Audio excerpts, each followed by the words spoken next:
Hi எல்லாருக்கும் வணக்கம். Welcome to Dhana's kitchen. நம்ம இன்னைக்கு உடம்புக்கு ரொம்ப ஆரோக்கியம் தரக்கூடிய உளுந்தங்களி எப்படி செய்யறதுன்னு பார்க்க போகிறோம். இது வந்து எலும்பை வந்து ரொம்ப பலப்படுத்தும். குறிப்பாக பெண்களுக்கு உடம்புக்கு ரொம்ப நல்லது இது சாப்பிட்டா. இப்போ தான் நம்ம சேனலுக்கு வரீங்கன்னா சப்ஸ்கிரைப் பண்ணிவிட்டு பாருங்கள். அப்போ தான் நான் போடுற வீடியோ உங்களுக்கு உடனுக்குடனே வரும். இப்போ வாங்க வீடியோக்குள்ளே போய் பார்க்கலாம் உளுந்தங்களி எப்படி செய்கிறதுன்னு. இப்போது ஒரு கப் அளவுக்கு இந்த மாதிரி உடைச்ச உளுத்தம்பருப்பு நான் எடுத்திருக்கேன். கருப்பு உளுந்து. இந்த உளுத்தம்பருப்பை வந்து ஒரு பவுலில் போட்டுக்கலாம். இப்போது போட்டுட்டு ஒரு 2-3 டைம் நல்லா கழுவி எடுத்துக்கோங்க. சுத்தமாக தண்ணி இல்லாமல் வடித்து எடுத்துக்கோங்க. இப்போ வந்து ஒரு வடிகட்டியில் இதை போட்டுக்கலாம். இது வந்து ஒரு 10 நிமிஷம் அப்படியே விட்டுறலாம். தண்ணியெல்லாம் சுத்தமாக வடிஞ்சு வரட்டும். அப்போ தான் வந்து உளுத்தங்களிக்கு வந்து கெட்டு போகாமல் நல்லாயிருக்கும், பக்குவமாக இருக்கும். அதனால் இந்த மாதிரி காய வச்சு எடுத்துக்கிறது நம்ம. இப்போ தண்ணியெலாம் சுத்தமாக வடிஞ்சதுக்கப்புறமா ஒரு 10 நிமிஷம் கழித்து இது மாதிரி ஒயிட் கிளாத்தை எடுத்துக்கோங்க. சுத்தமான ஒயிட் கிளாத்தில் இந்த மாதிரி உளுத்தம் பருப்பை போட்டுக்கோங்க. போட்டுட்டு நல்லா பூரா ஸ்ப்ரெட் பண்ணி விட்டுருங்க உளுத்தம் பருப்பை நல்லா. இது வந்து வெயிலில் காய வச்சா அரை மணி நேரத்தில் காய வைக்கலாம். நான் வந்து நிழலில் காய வைக்கிறேன், ஃபேன் கடியில். ஒரு 2 மணி நேரம் காயிட்டும். இப்போது ஒரு கடாயை வச்சுக்கோங்க. கடாயை வச்சுட்டு இப்போ வந்து 2 மணி நேரம் நல்லா உலர்த்தி எடுத்த உளுத்தம்பருப்பை வந்து சுத்தமாக காஞ்சிருச்சு. அதை வந்து இப்போது இந்த தவாவில் போட்டுக்கலாம். போட்டுட்டு இதை வந்து நல்லா ஃப்ரை பண்ணலாம். நல்லா செவந்து வரணும், அந்தளவுக்கு வந்து ஃப்ரை பண்ணணும். கைவிடாமல் நல்லா வறுத்து எடுத்துக்கோங்க. ஒரு 8 நிமிஷமாவது ஆகும் இது வறுபட்டு வரத்துக்கு.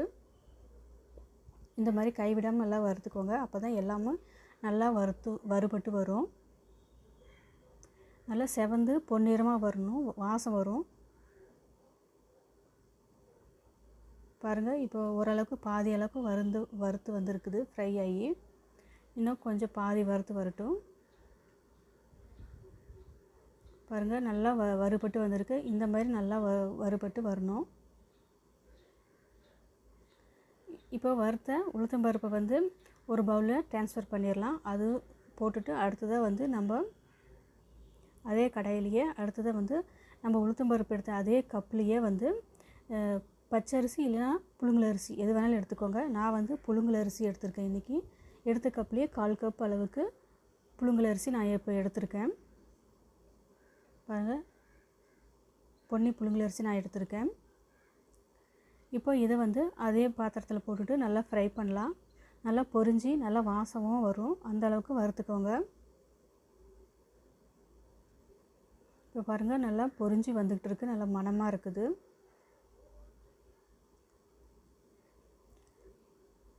இந்த அளவுக்கு அரிசி நல்லா வறுபட்டு வந்தால் தான் கஞ்சி வந்து நல்லா டேஸ்ட்டாகவும் நல்லா மணமாகவும் இருக்கும். இப்போ பாருங்கள், அரிசி ஓரளவுக்கு நல்லா வறுபட்டு வந்திருக்குது. இப்போ நல்லா வறுபட்டு வந்துருச்சு. இப்போது இது அரிசி வந்து உளுத்தம்பருப்பு போட்ட அதே பாத்திரத்துலேயே இந்த அரிசியும் போட்டுடலாம். இப்போ உளுத்தம்பருப்பு அரிசி ரெண்டையும் போட்டுட்டு நல்லா ஆறட்டும். ஆறுனதுக்கப்புறம் பார்க்கலாம். அதோட சூடோடு போட்டு அரைச்சோம்னா அதில் வந்து தண்ணி படுற மாதிரி ஆயிடும். அதனால் நல்லா ஆறுனதுக்கப்புறம் அரைச்சி எடுத்துக்கலாம். இப்போது இது எல்லாத்தையும் போட்டுட்டு நல்லா ஆற விட்டுறலாம். நம்ம இப்போது ஆறுனதுக்கப்புறம் ஒரு மிக்சிங் பவுலில் மிக்ஸி எடுத்துக்கிட்டு அதில் போட்டுட்டு நம்ம அரைச்சி இப்போ எடுத்துகிட்டு வந்துடலாம். மிக்ஸி ஜாரில் போட்டுக்கோங்க. இப்போ பாருங்கள், நல்லா ஆறி வந்துருச்சு. அடுத்ததாக மிக்ஸி ஜாரில் இப்போ வந்து ஆட் பண்ணிக்கலாம்.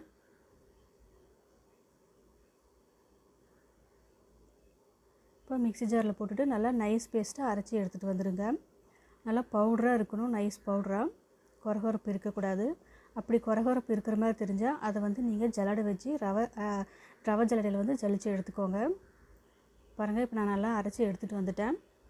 இப்போது அதே பாத்திரத்தில் இப்போது இந்த பவுடரை இப்போ வந்து நம்ம போட்டுடலாம். உளுத்தம்பருப்பு பவுடரை போட்டுட்டு 2 சிட்டிகை அளவு உப்பு சேர்த்திக்கோங்க. இன்னும் நான் வந்து அடுப்பை வந்து ஆன் பண்ணல. 2 சிட்டிகை அளவுக்கு உப்பு சேர்த்துருங்க. இதை வந்து நல்லா கலந்து கொடுத்துக்கோங்க. இது வந்து இப்போ நல்லா கலந்து கொடுத்ததுக்கு அப்புறமா வந்து இப்போ வந்து இதுக்காக நம்ம ஒரு பாகு காய்ச்ச போகிறோம். நான் வந்து கருப்பட்டி எடுத்திருக்கேன்.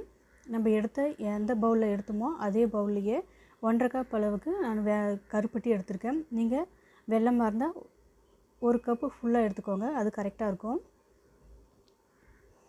இப்போ இதை போட்டுட்டு தண்ணி வந்து இதில் வந்து 1.25 அளவுக்கு கப்பில் தண்ணி அளந்து ஊற்றிக்கோங்க. கருப்பட்டி வந்து ரொம்ப நேரம் உடைக்க முடியல, அதனால் இவ்வளோ பீஸாக இருக்குது. இது வந்து நல்லா காய்ச்சி எடுத்துக்கலாம். பாகு பதம் அளவுக்கு காய்ச்ச தேவை கிடையாது. நல்லா வெல்லம் வந்து கரைஞ்சி வந்தால் போதும். இப்போ தண்ணியெல்லாம் சேர்த்துட்டு அடுப்பை ஆன் பண்ணிக்கோங்க. இப்போ வந்து நல்லா கலந்து கொடுத்துக்கோங்க. இது வந்து வெல்லமெல்லாம் நல்லா கரைஞ்சி விட்டோம். அதில் வந்து தூசு மண்ணெல்லாம் இருக்கும் கருப்பட்டியில் கண்டிப்பாக. அதனால் நல்லா இது வந்து மிக்ஸ் பண்ணி கொடுத்துட்டு வடிகட்டிக்கலாம். இதை நம்ம இப்போ பாருங்கள் நல்லா கரைஞ்சி வந்துருச்சு வெல்லம்.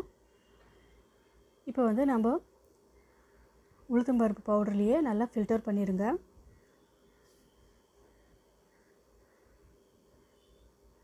ஃபில்டர் பண்ணதுக்கப்புறம் பாருங்கள் அடியில் கொஞ்சம் தூசு மண்ணெல்லாம் இருக்கும்.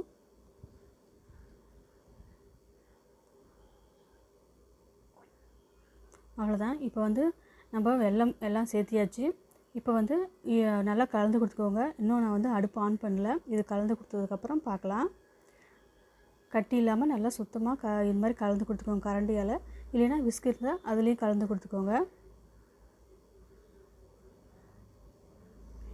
இது வந்து நம்ம அடுப்பில் வச்சு காய்ச்சறப்போ ரொம்ப கெட்டிப்பட்டுரும். அப்போ நம்மளால் கலந்து கொடுக்க முடியாது.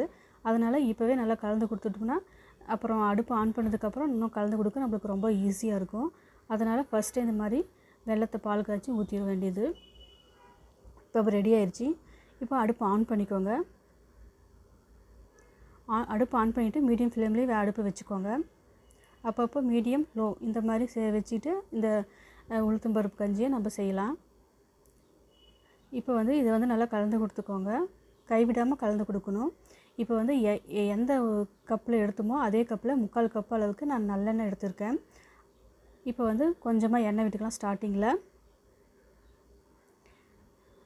எண்ணெய் கொஞ்சம் விட்டுட்டு நல்லா கலந்து கொடுத்தோம்னா கொஞ்சம் நம்மளுக்கு வந்து ஈஸியாக இருக்கும் கலந்து கொடுக்க. இல்லைன்னா கொஞ்சம் கெட்டியாக இருக்கிறப்ப நம்மளால் ஈஸியாக கலக்க முடியாது. அதனால் இந்த எண்ணெய் சேர்த்துக்கிறது. நல்லெண்ணெய் வந்து ரொம்ப உடம்புக்கு நல்லது. ஒரு 20 நிமிஷம் ஆகும், இல்லைன்னா 25 நிமிஷம் ஆகும் இந்த மாதிரி உளுந்தங்களி ரெடி ஆகிறதுக்கு. கைவிடாமல் கலந்து விடுங்க, இல்லைன்னா கட்டிப்பட்டுரும். அடிகனமான பாத்திரமாக எடுத்துக்கிட்டிங்கன்னா இன்னும் ரொம்ப நல்லாயிருக்கும் நம்மளுக்கு. இப்போது பாதி அளவுக்கு பாருங்கள், உளுந்தங்களி பாதி அளவுக்கு வந்திருக்கு. இந்த மாதிரி களிக்கு பாதி அளவுக்கு ரெடியாக இருக்குது. இப்போ வந்து மீதி எண்ணெய் கொஞ்சம் பாதி விட்டுக்கலாம். ரொம்ப கெட்டியாகிடுச்சு. இப்போ எண்ணெய் விட்டுக்கிட்டு கலந்து விட்டோம்னா இன்னும் கொஞ்சம் ஈஸியாக இருக்கும் நம்ம கலக்கிறதுக்கு. இப்படி நல்லா கலந்து கொடுத்துக்கோங்க. அடுப்பு வந்து லோ மீடியம் இந்த மாதிரி வச்சுக்கோங்க. ஹையில் கண்டிப்பாக வைக்காதீங்க. இது வந்து நல்லா கலந்து கொடுத்துக்கிட்டே இருங்க. அல்வா பதம் மாதிரி நல்லா கிண்டிக்கிட்டே இருங்க. அப்போ தான் வந்து இதோட களியோட டேஸ்ட் வந்து நல்லாயிருக்கும். இப்போ பாருங்கள் நல்லா களி வந்து ஓரளவுக்கு ரெடி ஆயிடுச்சு. இப்போ லாஸ்ட்டு ஸ்டேஜு இருக்கிற எண்ணெயில் இன்னும் கொஞ்சம் விட்டுக்கலாம். 1/2 கப்பு, இவ்வளோ எண்ணெய் தேவையில்லைன்னா நீங்கள் 1/2 கப் அளவு கூட எடுத்துக்கோங்க. இப்போ கலந்து கொடுத்துருங்க. இப்போ பாருங்கள் கலந்து கொடுத்துக்கிட்டே இருக்கிறப்ப அடியில் வந்து நம்ம சட்டியில் வந்து ஒட்டாமல் இருக்கும் பாத்திரத்தில். அந்தளவுக்கு இது வந்து கலந்து கொடுத்துக்கோங்க. அதுக்கு மேலே நம்ம வந்து இது வந்து கிண்டக்கூடாது. இப்போ நல்லா கிளறியாச்சு உளுந்தங்களி. இப்போ பாருங்கள் ஒட்டாமல் வருது பாத்திரத்தில். இதுதான் கரெக்டான பதம். இந்த டைமில் வந்து நம்ம வந்து அடுப்பை வந்து ஆஃப் பண்ணிடலாம்.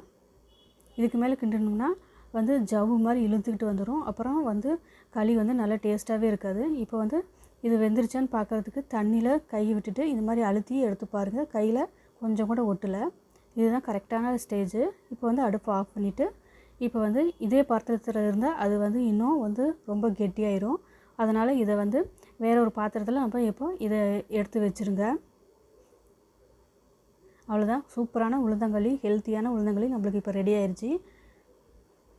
இதை வந்து ஃப்ரிட்ஜில் வச்சு கூட சாப்பிட்லாம், இல்லைன்னா வெளியிலே வச்சு 3 நாள் வச்சுட்டு சாப்பிட்லாம். நாளைக்கு இன்னொரு சூப்பரான வீடியோவில் பார்க்கலாம். தேங்க்யூ ஃபார் வாட்சிங்.